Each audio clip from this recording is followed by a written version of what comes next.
এখানে প্রবাসী যারা ধর্নাঢ্য ব্যক্তি আছেন, আমি সবাইকে অনুরোধ করব, আপনারা অতীতের মতো বর্তমানে যেভাবে দিয়ে যাচ্ছেন, আমি আশা করব গরিব দুঃখী অসহায় মানুষ যাতে ক্ষুধায় কষ্ট না পায়, খাদ্যের অভাব অনুভব না করে, সেদিকে লক্ষ্য রেখে প্রশাসন সহ আপনারা কাজ করে যাবেন।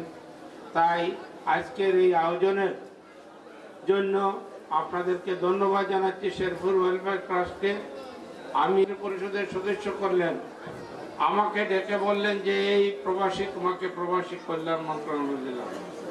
আমি আপনাদেরকে আশ্বস্ত করতে চাই, প্রবাসীদেরকে আপনাদের জানমালের নিরাপত্তা বিধানের লক্ষ্যে, আপনাদের মান সম্মান ইজ্জত রক্ষার্থে আমি মাননীয় প্রধানমন্ত্রীর নির্দেশে আমি আপনাদের পাশে আছি।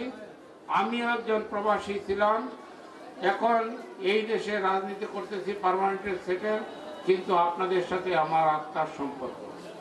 একজন প্রবাসীও যাতে কোনো ধরনের সমস্যার সম্মুখীন না হন, সেদিকে লক্ষ্য রেখে আমরা কাজ করে যাব মাননীয় প্রধানমন্ত্রীর নির্দেশে। এবং প্রশাসনকেও বলতেছি যে আপনারা প্রবাসীদের ব্যাপারে খোঁজ রাখবেন, কারণ এই প্রবাসীরাই আমাদের দুর্দিনের বন্ধু। জাতির জনক বঙ্গবন্ধু বলেছিলেন, এই প্রবাসীরা বাংলাদেশের দুর্দিনের বন্ধু। যে সময় দুঃসময় আসে, মহান